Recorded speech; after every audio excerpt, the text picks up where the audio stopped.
প্রতিটা মেয়ের কাছেই তার ভালোবাসার মানুষটা স্পেশাল। প্রতিটা মেয়েই চায় তার প্রিয় মানুষটা তাকে অনেক ভালোবাসুক, যত্ন করুক। কিন্তু কোনো কারণে যদি প্রিয় মানুষটার সাথে মনোমালিন্য হয় এবং ব্রেকআপ হয়ে যায়, আর সেই মুহূর্তটায় যদি প্রিয় মানুষটাই রিলেশনের সবকিছু এক্সপোজ করে দেয়, তাহলে সেই মেয়েটা কতটা কষ্ট পাবে।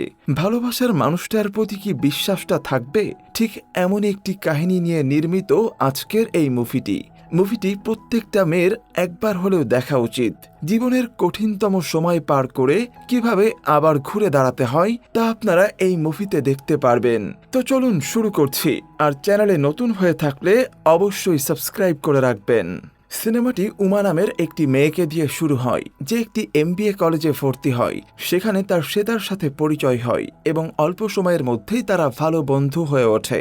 এছাড়াও তাদের সাথে বিনয় নামের একটি ছেলেরও বন্ধুত্ব হয়, যে বেশ সহজ সরল ছিল। এই তিনজন খুবই ভালো বন্ধু হয়ে যায়। এদিকে আমরা দেখি অন্য শিক্ষার্থীদের র্যাগিং করা হচ্ছে, তবে এটা গুরুতর কিছু ছিল না, মজার ছলেই চলছিল। এরপর বিক্রমকে সবাই ভিকি নামে ডাকে।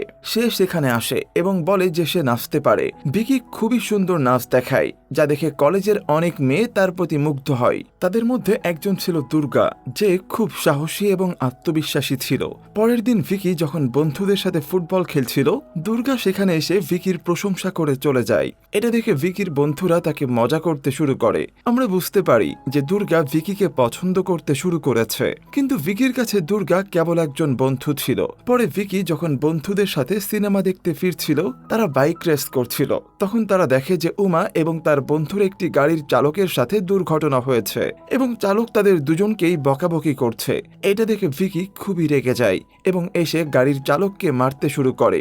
উমা এটা দেখে খুবই ভয় পেয়ে যায় এবং ভিকিকে থামাতে চেষ্টা করে, কিন্তু ভিকি তার কোনো কথাই শোনে না এবং গাড়ির চালককে গুরুতরভাবে মারধর করে। পরের দিন উমা জানতে পারে যে পুলিশ কলেজে এসেছে, কারণ ভিকি যাকে মেরেছিল সে ছিল একজন পুলিশ অফিসার। পুলিশ এসে ভিকিকে ধরে নিয়ে যায় এবং তাকে খুব মারধর করে। এটা জানার পর উমা ভিকির কাছে যায়। ভিকি তখন গুরুতর আহত ছিল। উমা তার প্রাথমিক চিকিৎসা শুরু করে। সে ভিকিকে বকাঝকাও করে যে তার এমন আচরণ করা উচিত হয়নি, কারণ আগের দিন উমার স্কুটারে আলো না থাকায় তার সাথে সেই চাচার ধাক্কা লেগেছিল। এটা উমারই ভুল ছিল, কিন্তু সেই চাচা কেবল তাকে বকা দিচ্ছিলেন যে রাতে এভাবে যাতায়াত করা উচিত নয়। এতে ভুল কি ছিল? এই কথা শুনে ভিকি তাকে বলে যে এই কলেজটি তার এবং এখানকার প্রতিটি মেয়েকে রক্ষা করা তার দায়িত্ব, তাই সে এসব করছিল। এই কথা শুনে উমা সেখান থেকে চলে যায়। এরপর ভিকি বুঝতে পারে যে সে উমাকে পছন্দ করতে শুরু করেছে এবং সে উমার সাথে বন্ধুত্ব করে। ধীরে ধীরে উমাও তার খুব ভালো বন্ধু হয়ে ওঠে। একদিন রাতে ভিকি উমাকে ফোন করে জানায় যে সে উমা যে সিনেমাটি দেখতে চেয়েছিল সেটি ডাউনলোড করেছে। এটা শুনে উমা পেন ড্রাইভ নিতে তার কাছে আসে। তখন ভিকি বলে যে তারা দুজন একসাথে সিনেমা দেখবে। উমা না বলতে পারে না। এরপর সে তার রুমে যায়। সেখানে তারা দুজন সিনেমা দেখে এবং উমা সেখান থেকে চলে যেতে শুরু করে, কিন্তু ভিকি তাকে থামায় এবং বলে যে সে তার সাথে আরো সময় কাটাতে চায়। এই বলে সে উমাকে কিস করে এবং উমাও তাকে থামাতে পারে না। পরের দিন উমা ভাবছিল যে সে যা করেছে তা ঠিক ছিল নাকি ভুল, কিন্তু তখনই পুরো কলেজে জানাজানি হয়ে যায় যে সে আর ভিকি একে অপরকে কিস করেছে। আসলে ভিকি নিজেই সবাইকে বলেছিল যে সে এবং উমা এখন সম্পর্কে আছে এবং তারা একে অপরকে চুম্বনও করেছে। এটা জানার পর সবাই উমাকে অভিনন্দন জানাতে শুরু করে, কিন্তু উমা বুঝতে পারছিল না তার সাথে কি হচ্ছে। ভিকি উমাকে চিন্তা করার সুযোগ দেয় না। সে উমাকে বলে যে আজ থেকে তারা সব সময় একসাথে থাকবে। এরপর তারা দুজনে প্রেমিক প্রেমিকার মতো থাকতে শুরু করে এবং তারা খুবই ঘনিষ্ঠ হয়ে যায়। এরপর আমরা দুর্গাকে দেখি যে এই সবকিছু দেখে খুব ঈর্ষান্বিত ছিল। এরপর একদিন শ্বেতা বিনয়কে বলে যে তার সময় মতো উমাকে প্রপোজ করা উচিত ছিল। এখন উমার একজন প্রেমিক আছে, তাই তার আর কোনো সুযোগ নেই। এই কথা শুনে উমা বেশ অবাক হয়, কারণ সে জানতো না যে বিনয় তাকে পছন্দ করে, কিন্তু ভিকি এইসব শুনে ফেলেছিল এবং এখন সে উমাকে বলে যে বিনয়ের সাথে কথা না বলতে। এই কথা শুনে উমা বলে বিনয় এমন ছেলে নয়, তাই তার চিন্তা করা উচিত নয়, কিন্তু ভিকি বলেছিল যে তার বিনয়ের সাথে কথা বলা উচিত নয়। এত কথা বলার পরেও ভিকি রাতে বিনয়ের রুমে যায় এবং তাকে মারাত্মক মারধর করতে শুরু করে। যখন উমা এসব জানতে পারে, সে সাথে সাথেই সেখানে এসে তাকে থামাতে চেষ্টা করে। সে ভিকিকে সেখান থেকে বের করে দেয় এবং বিনয়কে অনুরোধ করে ভবিষ্যতে তার সাথে কথা না বলতে, কারণ সে চায় না যে তার কারণে বিনয় কোনো সমস্যায় পড়ুক। তারপর উমার বাবা তাকে ফোন করে বলেন যে উমা আজকাল তার সাথে বেশি কথা বলে না। এর উত্তরে উমা বলে যে সে কলেজের কাজ নিয়ে ভীষণ ব্যস্ত। এই কথা বলে সে ফোন কেটে দেয়। তখন ভিকি সেখানে আসে এবং উমার কাছে ক্ষমা চেয়ে বলে যে আজ থেকে সে আর এমন কিছু করবে না। এরপর যখন ভিকি সেখান থেকে যাচ্ছিল, দুর্গা সেখানে আসে এবং ভিকিকে জিজ্ঞাসা করে যে উমা যদি তাকে দুর্গার থেকে দূরে থাকতে বলে তাহলে সে কি করবে। এর উত্তরে ভিকি বলে যে উমা এমন কিছু করবে না, কারণ সে খুবই মিষ্টি মেয়ে এবং সে কখনো এমন কথা বলবে না। এই কথা বলে ভিকি সেখান থেকে চলে যায়। উমা কলেজের ট্রেডার গ্রুপে যোগ দিয়েছিল এবং সেখানে পারফর্ম করতে চেয়েছিল, কিন্তু সে খুবই আত্মবিশ্বাসহীন ছিল, যার কারণে সে সঠিকভাবে অভিনয় করতে পারছিল না এবং দুর্গা এসব জিনিস লক্ষ্য করে। এরপর উমা দেখে দুর্গা কতটা আত্মবিশ্বাসী ছিল, তাই সে দুর্গার কাছে যায় এবং সাহায্য চায় যাতে দুর্গা তাকেও আত্মবিশ্বাসী থাকতে শেখাতে পারে।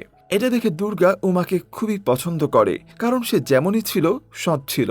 দুর্গা তখন উমাকে সবকিছু শেখাতে শুরু করে, কিভাবে আত্মবিশ্বাসের সাথে অভিনয় করতে হয়, এবং এটা করতে গিয়ে তারা দুজনেই খুবই ভালো বন্ধু হয়ে যায়। ভিকিও এটা লক্ষ্য করে, কিন্তু সে উমাকে বলে না যে সে এবং দুর্গা খুবই ভালো বন্ধু। এরপর নাটকের দিন আসে, যেখানে উমা খুবই ভালো পারফর্ম করে। এটা দেখে সবাই তার জন্য করতালি দিতে শুরু করে এবং কিছু ছেলেও সিটি বাজাচ্ছিল, কিন্তু ভিকি এটা পছন্দ করে না। সে উমাকে বলে যে আজ থেকে তার আর নাটক ইত্যাদি করার দরকার নেই। সে চায় না যে অন্য কোনো মেয়ে উমাকে এভাবে দেখুক এবং তার জন্য সিটি বাজাক। এই কথা শুনে উমা আবার গভীর চিন্তায় ডুবে যায়। পরের দিন যখন উমা ভিকির সাথে দেখা করতে যাচ্ছিল, দুর্গা সেখানে আসে এবং উমাকে তার সাথে নিয়ে যায়। সেখানে সে তার বন্ধুদের সাথে খুবই মজা করে এবং উমাও সেখানে খুবই খুশি ছিল। সেখানে দুর্গা উমাকে জিজ্ঞাসা করে যে সে কি সত্যি ভিকির সাথে খুশি। এর উত্তরে উমা বলে যে ভিকি খুবই ভালো, কিন্তু একটু শিশু সুলভ এবং নিজের মতো ঠিক যত্ন নিতে পারে না। এমনকি তার রুমও উমাকে পরিষ্কার করতে হয়, কারণ সে নিজে সঠিকভাবে এটা করতে পারে না। তাকে এমনকি খাইয়েও দিতে হয়। এই কথা শুনে দুর্গা উমাকে বলে যে সে আগে ভেবেছিল ভিকি সত্যি উমাকে ভালোবাসে, কিন্তু এখন কথা শুনে সে বুঝতে পেরেছে যে ভিকি উমাকে ভালোবাসে না, বরং উমার মতো একটি মেয়েকে ভালোবাসে, যাকে সে সবসময় নিয়ন্ত্রণ করতে পারবে। উমা তখন এই বিষয়টি সঠিকভাবে বুঝতে পারছিল না, তাই দুর্গা তাকে বলে যে আসলে সে ভিকিকে পছন্দ করত। সে এমনকি ভিকিকে চুম্বন করার চেষ্টা করেছিল, কিন্তু ভিকি তাকে থামিয়ে দিয়েছিল। তখন দুর্গা বুঝতে পারছিল না যে ভিকি তাকে কেন পছন্দ করেনি, কিন্তু এখন সে বুঝতে পেরেছে যে ভিকি দুর্গার মতো মেয়েকে কোনো দিনও ডেট করবে না, কারণ তাকে তার নিয়ন্ত্রণে রাখা যাবে না, এবং এই কারণেই সে উমাকে ডেট করতে শুরু করে। দুর্গা বলে যে সে আগে উমাকে চিনত না। উমা যদি আগে জানতো তাহলে সে কখনো ভিকির কাছে আসার চেষ্টা করত না। এরপর উমা ভিকির সাথে দেখা করতে আসে। ভিকি তার বন্ধুদের সাথে খেলছিল। সে উমার উপর রেগেছিল কারণ উমা তার ফোন ধরেনি, কিন্তু উমা তাকে বোঝায়। এরপর ভিকি তাকে কোথাও নিয়ে যাচ্ছিল, কিন্তু উমা জানতো না সে কোথায় যাচ্ছে, এবং এখানে পথে ভিকি তাকে বলে যে সে তাকে তার বাড়িতে নিয়ে যাচ্ছে, যাতে উমা তার মায়ের সাথে দেখা করতে পারে। উমা এই কথা শুনে বেশ অবাক হয়, কিন্তু ভিকি তাকে বাড়িতে নিয়ে যায়। সেখানে সে ভিকির মাকে দেখে যে একেবারেই কথা বলতো না।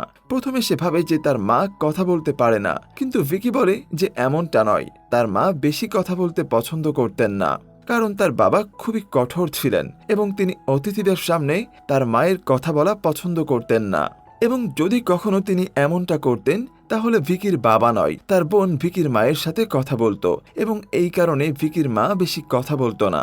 ভিকি বলে যে সেই সময়ের মহিলারা খুবই সংস্কৃতিবান ছিলেন, কিন্তু আজকের মেয়েদের সেই ভদ্রতা নেই। ভিকি বলে যে সে নিশ্চিত যে উমা তার মায়ের মতো তাদের বাড়ি সামলাবে। এই কথা শুনে উমা আবার চিন্তায় পড়ে যায়। ভিকি তাকে চিন্তা না করতেও বলে সে কখনো উমাকে মারবে না।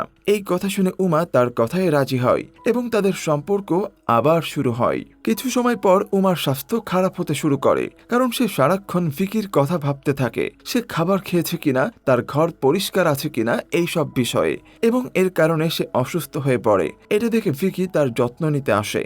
তখন উমার বাবাও সেখানে আসেন, এবং যখন তিনি উমার রুমে ভিকিকে দেখেন তিনি খুবই রেগে যান এবং ভিকিকে মারতে শুরু করেন। এরপর ভিকি তাদের থামিয়ে বলে যে আগে বা পরে তাদের জানা যেত যে সে এবং তার মেয়ের সম্পর্কে আছে এবং বিয়ে করতে চায়। এই কথা শুনে উমার বাবা খুবই রেগে যান এবং উমাকে নিয়ে সেখান থেকে চলে যেতে শুরু করেন। তখন উমা তার বাবাকে বোঝায় যে তার একবার কথা শোনা উচিত, কিন্তু তার বাবা তার কোনো কথাই শোনে না এবং এই জুটির কাছে যান এবং বলেন যে তিনি উমাকে এক্ষুনি কলেজ থেকে বের করে দিতে চান। এই জুটি বলেন যে উমা একজন প্রাপ্তবয়স্ক, এখানকার সব ছাত্রছাত্রী পোস্ট গ্রাজুয়েট, এবং উমা যদি নিজের ইচ্ছায় কলেজ ছাড়তে চায় তাহলে তারা তাকে যেতে দেবে, কিন্তু তার মেয়ে কাউকে ভালোবাসে বলে তার মেয়ের ভবিষ্যৎ নষ্ট করবে না। এই কথা শুনে উমার বাবা খুবই রেগে যান এবং এইচডির একটা ল্যাপটপ ভেঙে ফেলেন। এরপর যখন উমার বাবা সেখান থেকে চলে যেতে শুরু করেন তখন ভিকি এবং তার বন্ধুরা সেখানে আসে এবং তাকে আবার হুমকি দেয় যে উমার সাথে কিছু করার চেষ্টা করলে তার ভালো হবে না। এবার এসব দেখে উমা ভিকিকে বোঝায় যে তার কিছুক্ষণ চুপ থাকা উচিত এবং সে তার বাবাকে বোঝানোর চেষ্টা করে, কিন্তু তার বাবা বলেন যে সে এক্ষুনি তার সাথে আসলেই সে উমাকে নিয়ে যাবেন, অন্যথায় সে আর কোনোদিন বাড়িতে নাও ফিরতে পারে। এই কথা শুনে উমা তাদের সাথে আসে না, কারণ তার ডিগ্রি শেষ করতেই হবে। তাই ভিকি তার বন্ধুদের বলে যে আগামীকাল পর্যন্ত উমার যত্ন নিতে, সে কিছু কাজের জন্য বাইরে যাচ্ছে। এরপর তার বন্ধুরা উমার যত্ন নিতে শুরু করে। তখন উমা তার বাবাকে ফোন করছিল, কিন্তু তার বাবা ফোন ধরছিলেন না। তখন উমার সাথে এই লোকটি দেখা করতে আসেন এবং তাকে বলেন যে তাকে নিজের জন্য দাঁড়াতে হবে। উমার নিজের জীবনের সিদ্ধান্ত নিজেকেই নিতে হবে, কারণ সে যে সিদ্ধান্ত নেবে তার জীবন তার উপর নির্ভর করবে। তিনি আরও বলেন যে উমার বাবার কথা থেকে মনে হয়েছে যে তিনি খুবই নিয়ন্ত্রণকারী। এবার এখানে উমার মনে পড়ে যায় যে কিভাবে ছোটবেলা থেকেই তার বাবা তাকে সবকিছুর জন্য নিয়ন্ত্রণ করেছে এবং এখন ভিকিও তার সাথে একই জিনিস করছে। এবার উমা এসব নিয়ে ভাবছিল যখন ভিকি সেখানে আসে এবং তাকে ক্লাসরুমে নিয়ে যায় এবং উমাকে বলে যে সে তার বাড়িতে গিয়েছিল এবং তার মায়ের সাথে কথা বলেছে। এখন সে সিদ্ধান্ত নিয়েছে যে সে এবং উমা বিয়ে করবে। এই কথা শুনে উমা বেশ অবাক হয়, কারণ সে এখনো তার ডিগ্রি শেষ করেনি। ভিকি বলে যে ডিগ্রির আর কি দরকার, যেখানে বিয়ের পর উমাকে তাদের বাড়ির যত্ন নিতে হবে। ভিকি বলে যে সে কমপক্ষে 3টি সন্তান চায়। সে আরও চাই যে উমা তার মায়ের মতো শুধু বাড়ির যত্ন নেবে এবং সে উমার যত্ন নেবে। এই কথা শুনে উমা তাকে জিজ্ঞাসা করে যে সে কিভাবে তার যত্ন নেবে, যেখানে তার 4টি পেপার আছে, যেখানে সে বারবার ফেল করছে এবং এমনকি সেগুলোও পাশ করতে পারছে না। এই কথা শুনে ভিকি বলে যে সে তার বাবার ব্যবসা দেখবে, কিন্তু এই কথা শুনেও এখন উমা বলে যে সে ভিকিকে বারবার বোঝাতে চায় যে সে তার সাথে থাকতে পারবে না, মানে সে তাকে ভালোবাসে না। সে বলে যে সে আগে ভেবেছিল যে হয়তো সে ভিকিকে ভালোবাসে, কিন্তু পরে সে আর কিছু ভাবার সুযোগ পায়নি। সেই সম্পর্কে দম বন্ধ অনুভব করছে এবং ভিকির সাথে থাকতে চায় না। এই কথা শুনে ভিকি খুবই রেগে যায় এবং উমার উপর চিৎকার করতে শুরু করে। সে পুরো কলেজের সামনে উমাকে খুবই খারাপ কথা বলে, যার কারণে উমা খুবই আঘাত পায়। এছাড়াও ভিকি উমাকে খুব ভয় দেখাচ্ছিল, যার কারণে উমা কলেজে যেতেও ভয় পেত। এবার একদিন যখন উমা কলেজে যাচ্ছিল, ভিকি এবং তার বন্ধুরা তাকে অনুসরণ করতে শুরু করে, যার কারণে উমা খুবই ভয় পেয়ে যায় এবং এমন একটি জায়গায় ছুটে যায় যেখানে ভিকি তার জন্য অপেক্ষা করছিল। ভিকি উমাকে জিজ্ঞাসা করে যে সে এতদিন তার সাথে কি করছিল। উমা বলে যে তার সাথে সম্পর্কে জড়িয়েছে, সে ভুল করেছে, কিন্তু এখন সে আর তার সাথে থাকতে চায় না। এতে ভিকি বলে যে যখন সে উমাকে চুম্বন করছিল তখন সে জানতো না যে সে তাকে ভালোবাসে কিনা, কিন্তু যখন সে তার সাথে এতবার ঘুমিয়েছিল তখন সে কোথায় গিয়েছিল, তখন সে ভাবেনি যে তাকে সে ভালোবাসে কিনা। এখন এসব শুনে উমার খুবই খারাপ লাগে, কারণ ভিকি এসব সবার সামনে বলছিল। ভিকি তাকে বলে যে সে সব জায়গায় যাবে, একবার সেখানে গেলে সে বলবে উমা কতবার তার সাথে ঘুমিয়েছে। উমা চাকরি করুক বা বিয়ে করুক, সে তার ছবি সব জায়গায় ফাঁস করে দেবে। এসব শুনে উমা খুবই কাঁদতে শুরু করে। এরপর যখন সে তার ঘরে যায় তখন তার কিছু ছবি এবং তার নাম্বার ইত্যাদি ঘরের বাইরে লেখা ছিল। এবার এসব দেখে অনেকেই উমাকে খারাপ মন্তব্য করতে শুরু করে, যার কারণে উমা পুরোপুরি ভেঙে পড়েছিল। সে তার ঘরে গিয়ে খুবই কান্নাকাটি করে। তারপর সে বাইরে থেকে জলের শব্দ শুনতে পায়। এটা দেখে উমা ভয়ে দরজা খোলে এবং দেখে দুর্গা বাইরে আছে। আসলে সে ভিকি যে ড্রয়িংটা এঁকেছিল সেটা পরিষ্কার করছিল। এবার এটা দেখে উমা খুবই কাঁদে। এরপর দুর্গা উমাকে সান্ত্বনা দেয় এবং তাকে চিন্তা না করতে বলে সবকিছু ঠিক হয়ে যাবে। এরপর দুর্গা উমার জন্য জল আনতে যায়। তখন উমা তার বাবাকে ফোন করতে শুরু করে, যেখানে তার বাবাও উমাকে খুবই বকা দেয়। যিনি জানেন না কি ধরনের মেয়ে তিনি পেয়েছেন। যদি উমা এসব করতে চাইতো তাহলে তিনি তাকে বিয়ে দিয়ে দিতেন। তিনি উমাকে বলেন যে সে খুব ভালো চরিত্রের মেয়ে। আমি জানি না তিনি কি পাপ করেছেন যে তিনি এমন একটি মেয়ে পেয়েছেন। এই কথা শুনে উমা পুরোপুরি ভেঙে পড়েছিল। এরপর উমা বাইরে থেকে একটা আওয়াজ শুনতে পায়, কারণ আসলে আজ কলেজে ফেয়ারওয়েল পার্টি। আর উমা সেখানে যায় এবং সবাইকে বলে যে সে ভিকির সাথে সম্পর্কে ছিল এবং সে তাকে 1000 বারের বেশি চুম্বন করেছে এবং কতবার তার সাথে ঘুমিয়েছে তা জানা নেই। সে ভিকিকে বলে যে সে সবার সামনে এসব বলেছে। এখন ভিকি আর কাকে কি বলবে? সে ভিকিকে জিজ্ঞাসা করে যে সে যেখানেই যাক না কেন, যদি ভিকি সেখানে এসব বলতে থাকে তাহলে সে তাকে বলে দেবে যে এখন তার কাছে এসবের কোনো গুরুত্বই নেই এবং হ্যাঁ, সে নিজের জন্য এমন একজন সঙ্গী খুঁজে পাবে যাকে সে নিজে এসব বলবে এবং এসব তার কাছে কোনো ব্যাপারই হবে না এবং ভিকির মতো হবে না। এই কথা শুনে ভিকি খুবই অবাক হয় যে সে কখনো ভাবেনি যে উমা এমন কিছু করবে।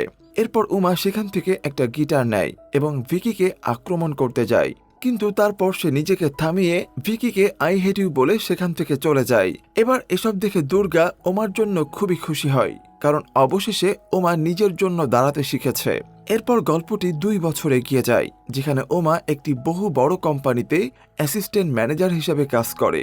2 বছর পর সে নিজের গাড়িও কিনেছে এবং সে তার বাবার নিজেই যত্ন নেয়। এছাড়াও এখন সে নিজের বইও লিখতে শুরু করেছে এবং এখানেই সিনেমাটি শেষ হয়। এই ছিল দ্য গার্লফ্রেন্ড মুভির এক্সপ্লানেশন। মুভিটির কাহিনী কেমন লাগলো সেটি অবশ্যই কমেন্টে জানাবেন, আর চ্যানেলে নতুন হয়ে থাকলে অবশ্যই সাবস্ক্রাইব করে রাখবেন। ধন্যবাদ।